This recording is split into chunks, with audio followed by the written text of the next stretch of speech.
Disturbance हो नहीं पाया, तो अब उसको कंप्लीट कर देते हैं। ठीक है, तो हमारा क्या है, ब्लड ग्रुप डिटर्मिनेशन।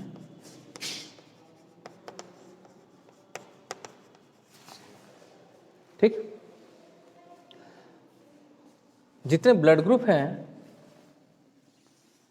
ये डिटरमाइन होता है एंटीजन से। किससे डिटरमाइन होता है? एंटीजन से। ठीक है, ये एंटीजन जो है ये कुछ और नहीं बल्कि ये एक प्रोटीन है। ठीक है, आप पढ़े हैं सेल में आप पढ़े हैं सेल मेम्ब्रेन, और आप सेल मेम्ब्रेन जब पढ़े होंगे तो उसमें बहुत ही क्लियर तरीके से बताया गया है कि ये जो सेल मेम्ब्रेन होता है बाईफॉस्फोलिपिड लेयर का बना होता है, और उस पर जो प्रोटीन्स होते हैं वो इम्बेडेड होते हैं। यानी अगर ये आपका बाईफॉस्फोलिपिड लेयर है, ये मतलब ये एक फास्फोलिपिड, ये एक फास्फोलिपिड, तो ये बाईफॉस्फोलिपिड, और इसी पे क्या होते हैं, ऐसे बीच बीच में प्रोटीन्स होते हैं। तो आप पहले से ही जानते हैं कि हमारे प्लाज्मा मेम्ब्रेन में बहुत प्रकार के प्रोटीन्स पाए जाते हैं। ठीक है, उन्हीं में से जो ब्लड ग्रुप को डिटरमाइन कर रहा है वो भी एक स्पेशल प्रोटीन की वजह से, उस प्रोटीन को ही हम एंटीजन बोल रहे हैं। और जितने भी ह्यूमन रेशेस हैं, वैसे तो हर किसी के जो प्लाज्मा मेम्ब्रेन होता है उस पर जो प्रोटीन्स होते हैं उसका अरेंजमेंट बिल्कुल अलग अलग होता है। कोई भी दो इंसान, कोई भी दो ह्यूमन बीइंग का आप एंटीजन एग्जैक्टली सेम नहीं होता है। ठीक है, यानी आप कह सकते हैं कि ये एंटीजन्स आपके आईडी कार्ड्स हैं। लेकिन ब्लड ग्रुप डिटर्मिनेशन के केस में पूरे ह्यूमन रेशेस में बस आपको दो टाइप के ही एंटीजन्स मिलते हैं। वैसे तो 3 मिलते हैं, लेकिन मैं फिर भी अभी आपको सिर्फ 2 बोल रहा हूँ, फिर मैं तीसरा भी बताऊँगा। ठीक है, इसी क्लास में बताऊँगा। तो आप इस बात को देखें ज़रा कि ये जो एंटीजन है ये बेसिकली ए और बी टाइप इसको नाम दे दिया गया है। ए और बी टाइप इसको नाम दे दिया गया है। ठीक है, यानी एक एंटीजन ए है, दूसरा एंटीजन बी है। जिसमें एंटीजन ए होगा वो ब्लड ग्रुप ए डिटरमाइन करेगा, ए ब्लड ग्रुप। ठीक है, बात समझ पा रहे हैं? अच्छा, जिसमें बी एंटीजन है तो वो बी ब्लड ग्रुप होगा।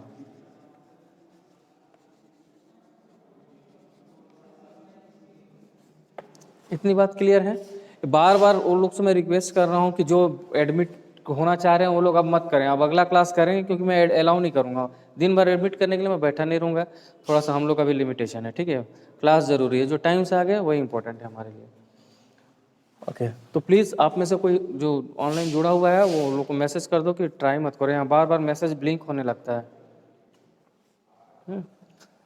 ओके, तो आप नाम सुने होंगे एक और ब्लड ग्रुप है जिसको हम बोलते हैं ओ, ये ओ।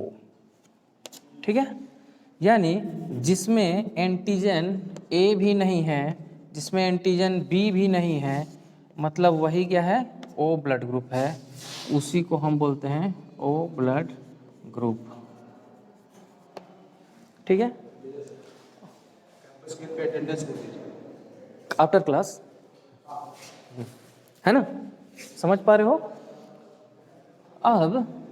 अब मान लीजिए किसी आरबीसी में ए और बी दोनों प्रेजेंट है, ए भी है बी भी है, तब इसको हम ब्लड ग्रुप ए बी कहते हैं, ए बी ब्लड ग्रुप। आपको यहाँ पे ये बात बहुत अच्छे से समझनी होगी कि आप इसी क्लास में आपने मेंडल के लॉ पढ़े होंगे, और वहाँ पे आपको लॉ ऑफ डोमिनेंस के बारे में आपने पढ़ा होगा। लॉ ऑफ डोमिनेंस कहता है कि कोई एक एलील ही क्या करता है, अपना जो इफेक्ट है वो शो करता है, दूसरा सप्रेस हो जाता है।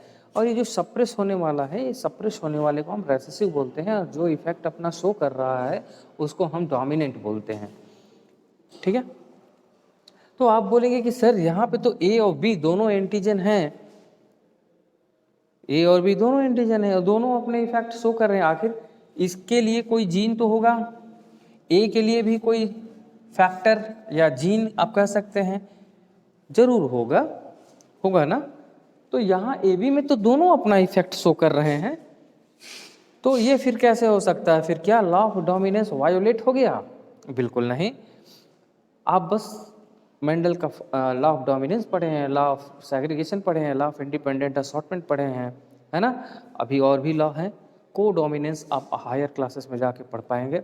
को डोमिनेंस में क्या होता है कि जो भी एलील होते हैं, आपको तो पता है कि हर ऑर्गेनिज्म में सिर्फ 2 ही एलील एग्जिस्ट करता है। भले हमारे नॉर्मल डिस्ट्रीब्यूशन यानी हमारे सराउंडिंग में, नेचर में कई एलील हो किसी एक ट्रेट के लिए, लेकिन एक ह्यूमन बॉडी में सिर्फ 2 ही एलील पाया जाएगा।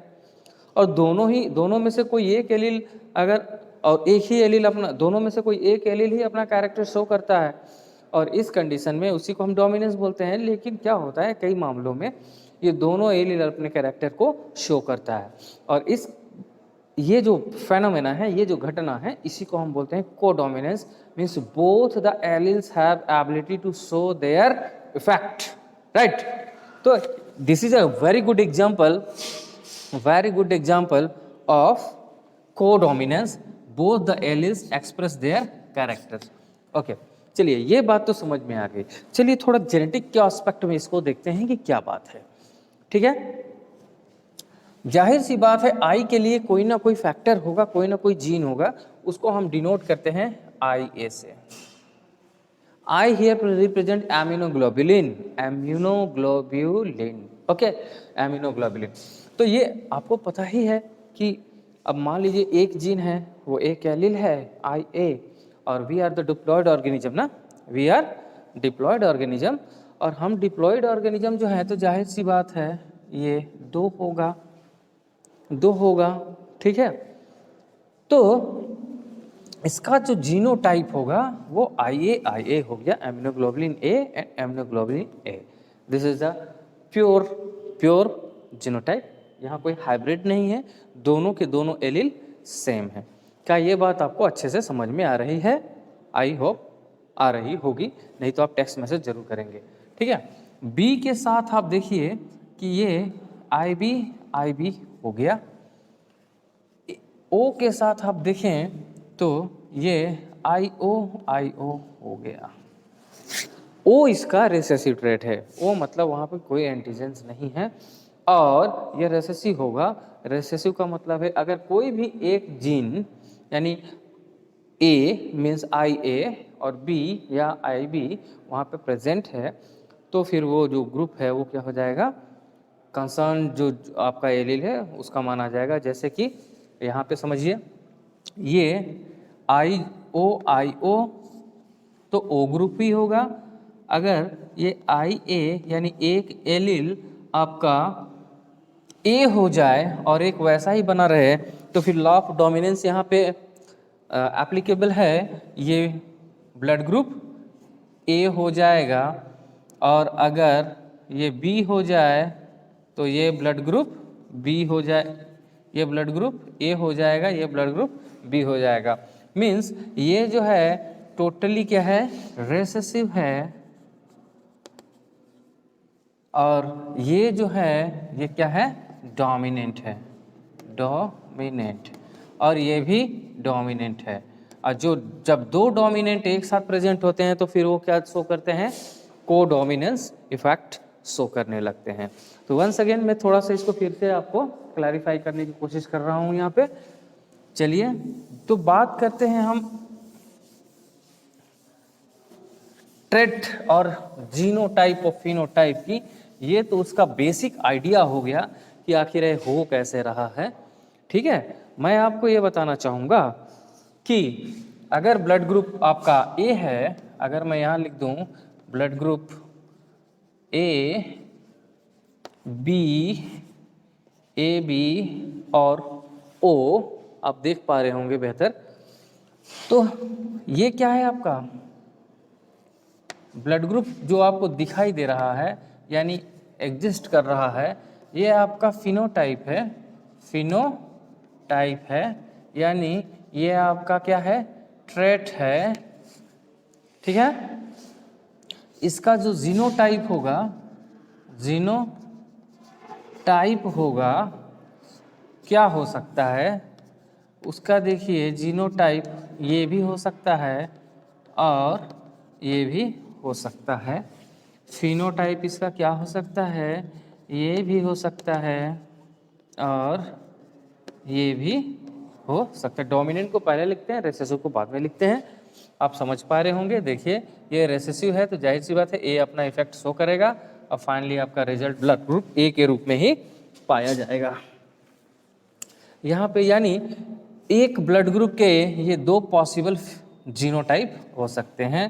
ब्लड ग्रुप बी के भी दो पॉसिबल जीनोटाइप हो सकते हैं और ए बी के सिर्फ और सिर्फ एक ही जीनोटाइप हो पाएंगे। और ओ ये तो रेसेसिव है, इसके सिर्फ और सिर्फ एक जीनोटाइप हो पाएंगे। यानी टोटल जीनोटाइप अगर हम बात करें तो 6 है और टोटल ब्लड ग्रुप अब बात करें तो 4 है। क्या ये बात आप लोग को समझ में आई? आई होप आई होगी। आई है? आप टेक्स्ट मैसेज कर दीजिए प्लीज़। अभी भी आप लोग थोड़ा सा रिक्वेस्ट कर लीजिए उन लोगों से जो लोग ट्राई कर रहे हैं फिर से एंटर करने का, ठीक है? क्योंकि बार बार यहाँ पे डिस्प्ले आता है और मेरा वीडियो खराब हो जाता है। ठीक है, okay Sunny, okay done done. हाँ उसी को codominance, yes very good Harshit, हाँ उसी को codominance, that's nice sir. A and और बी मिलके ए बी बना लेते हैं। बिल्कुल सही, बिल्कुल सही, नाइस, आप समझ रहे हैं, है ना? तो चलिए, ये बहुत क्लियर कट एक्सप्लेनेशन था आपके ब्लड ग्रुप डिटर्मिनेशन का। ये एक रेज हैंड वाला आ गया है, ये हट जाता तो अच्छा लगता मेरे को, पता नहीं कहाँ चला गया। रेज हैंड 0 टन, ओके चलो अब हम बात करते हैं इसके ट्रांसफ्यूज़न की, ठीक है, जो कि बहुत इंपॉर्टेंट है। बात करने जा रहे हैं ट्रांसफ्यूज़न की, ठीक है। यहाँ तक दिख रहा है, यहाँ तक दिखाई देगा, यहाँ तक, ओके। तो ट्रांसफ्यूज़न की हम बात करने जा रहे हैं। ट्रांसफ्यूज़न मतलब समझ पा रहे हैं, एक जो इंडिविजुअल है, इन केस कुछ हैमरेज हो गया, नहीं मेरे पास हेडफोन नहीं है, मैं बस बोल रहा हूँ, मैं सुन नहीं रहा हूँ। एक्चुअली उससे क्वालिटी अच्छी नहीं आती है, वॉइस क्वालिटी। हाँ हाँ थैंक यू, थोड़ा सा कॉपरेशन चाहिए, हैं। चलो अब बात करते हैं ट्रांसफ्यूज़न की, ठीक है। कभी ट्रॉमा हो गया, ऐसी इंजरी, सीवियर केसेस हो गए, प्रेगनेंसी के केसेस हो गए, नॉट प्रेगनेंसी सॉरी, डिलीवरी के केसेस हो गए। तो ऐसे बहुत सारे एक्सीडेंटल केसेस, ऐसे बहुत सारे ऐसे केस होते हैं जब हमको तुरंत ब्लड की ज़रूरत, कैंसर के टाइम में बहुत ज़्यादा ज़रूरत पड़ता है। हाँ स्क्रीनशॉट ले लो। कैंसर के टाइम हमको क्या होता है, बहुत कैंसर हो गया, कुछ ट्रॉमा हो गया, है ना, डिलीवरी केसेस हो गए, इसमें क्या होता है बहुत ज़्यादा ज़रूरत पड़ता है कभी कभी ब्लड का, और इस कंडीशन में हमको क्या होता है ब्लड ट्रांसफ्यूज़न की ज़रूरत पड़ती है। तो ब्लड ट्रांसफ्यूज़न के समय हमको इस बात का ध्यान रखना पड़ता है कि हमारा ब्लड ग्रुप सेम, ठीक है। हालांकि आप आज के समय में प्रैक्टिस तो ये भी है कि हम अपने क्लोज रिलेटिव से लेते हैं। वो क्लोज रिलेटिव से लेने का मतलब ये नहीं है कि उसके जीनोटाइप की बात है।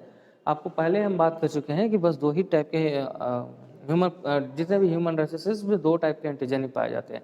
क्लोज रिलेटिव का सेंस यहाँ पे सिर्फ और सिर्फ इसलिए है क्योंकि इसमें कोई माल प्रैक्टिसेस ना हो। जैसे मान लीजिए कोई पैसे कमाने के लिए अपने ब्लड को सेल करना शुरू कर दे, तो ये ह्यूमैनिटी के लिए अच्छी बात नहीं है। ऐसे प्रैक्टिस ना हो जाए हमारे सोसाइटी में, इसलिए हम कोशिश करते हैं कि रिलेटिव से ही ले, ज़्यादा अदर पर्सन से नहीं ले, नहीं तो गवर्नमेंट को रेगुलेट करने में दिक्कत होती है। चलिए तो ब्लड ट्रांसफ्यूजन के केसेस को समझते हैं। आप सुने होंगे कि ए को ए ही दे सकता है, बी को बी ही दे सकता है, ए बी को ए बी ही दे सकता है, ओ को ओ ही दे सकता है। ऐसा बिल्कुल नहीं है, ठीक है, ऐसा बिल्कुल नहीं है। तो इसके कंपैटिबिलिटी को हमको चेक करना पड़ेगा, कौन किसके लिए कंपैटिबल है, ठीक है। तो देखो इसके कंपैटिबिलिटी को चेक करने के लिए सबसे पहले आपको समझना पड़ेगा, एक सेकंड, थोड़ा सा कितना टाइम बचा है मुझे कोई बताएगा प्लीज़?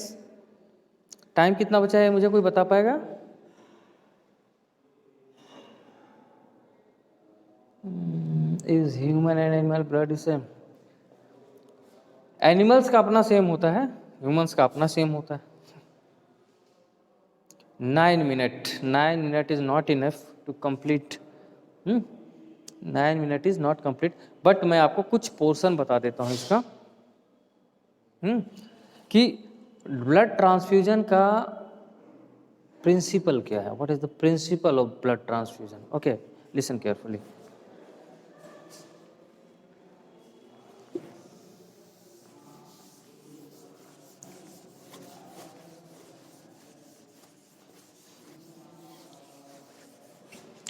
देखिए, ब्लड ट्रांसफ्यूजन जो है इस बात पर डिपेंड करता है कि कभी भी ब्लड का एंटीजन और एंटीबॉडी सेम ना हो जाए। एंटीजन और एंटीबॉडी सेम नहीं होना चाहिए। आप समझ पा रहे हैं कि ये एक ब्लड वेसल है, इसमें ब्लड फ्लो कर रहा है और हमारा जो एंटीजन है वो कहाँ पे लाई कर रहा है? ये है आपका आरबीसी, ये है आपका आरबीसी।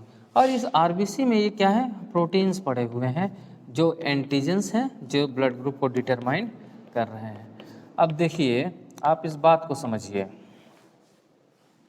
कि ये जो प्रोटीन है, अगर ये जो प्रोटीन यानी एंटीजन ए है, तो कभी भी हमारे बॉडी में एंटीबॉडी बी नहीं होना चाहिए।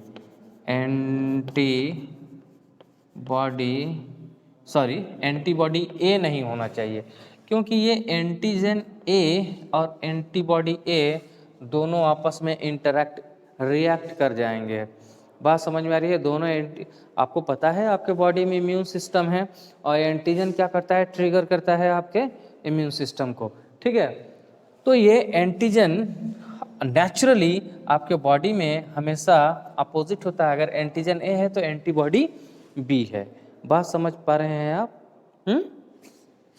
तो आप यहाँ पे देखिए कि जब भी हम कोई ब्लड ग्रुप दें तो हमको इस बात का ध्यान रखना है कि दिया गया जो एंटीजन है वो इस एंटीबॉडी के कंपैटिबिलिटी में नहीं होना चाहिए। जैसे कि मान लीजिए इसका एंटीबॉडी बी है, तो आप कभी भी ऐसा कोई भी ब्लड मत दीजिए जिसमें एंटीबॉडी बी हो, बिल्कुल भी नहीं देना है, क्योंकि यहाँ पर्याप्त मात्रा में क्या पड़ा हुआ है? इसका जो प्लाज्मा है पर्याप्त मात्रा में क्या पड़ा हुआ है? एंटीबॉडी बी पड़ा हुआ है, एंटीबॉडी बी पड़ा हुआ है। इधर भी है, अंदर अब सहूलियत के लिए बना दिया हूँ, इधर एंटीबॉडी बी पड़ा हुआ है। जब भी एंटीजन ए आएगा, ये एंटीबॉडी बी से क्या हो जाएगा? रिएक्ट कर जाएगा, ठीक। तो अब आप ही बताइए, आप कौन कौन सा ब्लड ग्रुप इसको नहीं दे सकते? आप एंटीजन ए तो दे सकते हैं, कोई दिक्कत ही नहीं है। ओ भी दे सकते हैं क्योंकि ओ में कोई एंटीजन है ही नहीं, लेकिन बी आप नहीं दे सकते क्योंकि यहाँ पे एंटीबॉडी बी है। साथ ही साथ और क्या नहीं दे सकते? ए बी भी नहीं दे सकते। ब्लड ग्रुप आप ए बी भी नहीं दे सकते। यानी मैं ऐसे बोल दूं, ओह सॉरी, ये एंटीबॉडी नहीं लिखना था, एंटीजन लिखना था यहाँ पे। एंटीजन मतलब ब्लड ग्रुप ए नहीं दे सकते और ब्लड ग्रुप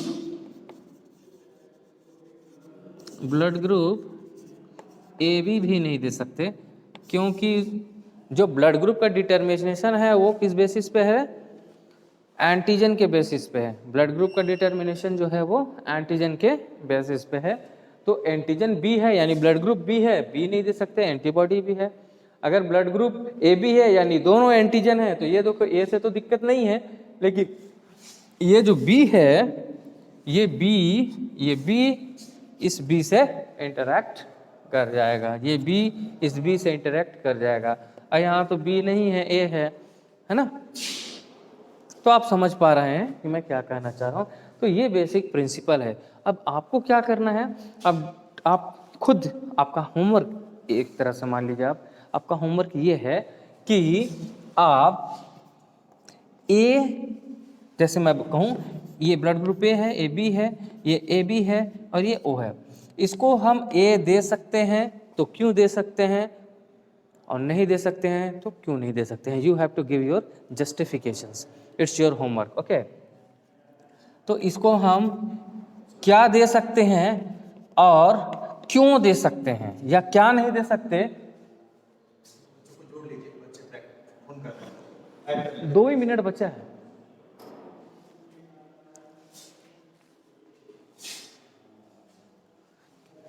अगर B को हम क्या दे सकते हैं और दे सकते हैं तो क्यों दे सकते हैं, और नहीं दे सकते हैं तो क्यों नहीं दे सकते हैं, ये आपको प्रैक्टिस करना है, ये आपका आज का होमवर्क है। अब बाकी आपको अगर कोई डाउट हो, मेरा पर्सनल नंबर है, आप उसको यूज़ कर सकते हैं। जो भी क्वेरीज होंगे व्हाट्सएप पे आप मैसेज कर दीजिए, मैं उसका अफर्मेटिव पूरा रिस्पांस जरूर करूँगा। और नेक्स्ट क्लास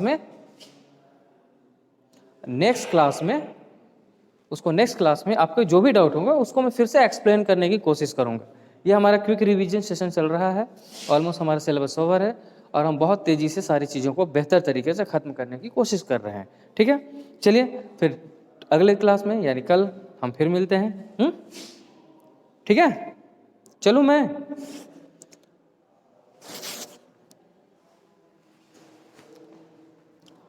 टेक्स्ट का मैसेज करो, मुझे सुनाई नहीं देगा। Thank you sir. Okay, thank you so much. आप लोग आए, फिर कल मिलते हैं।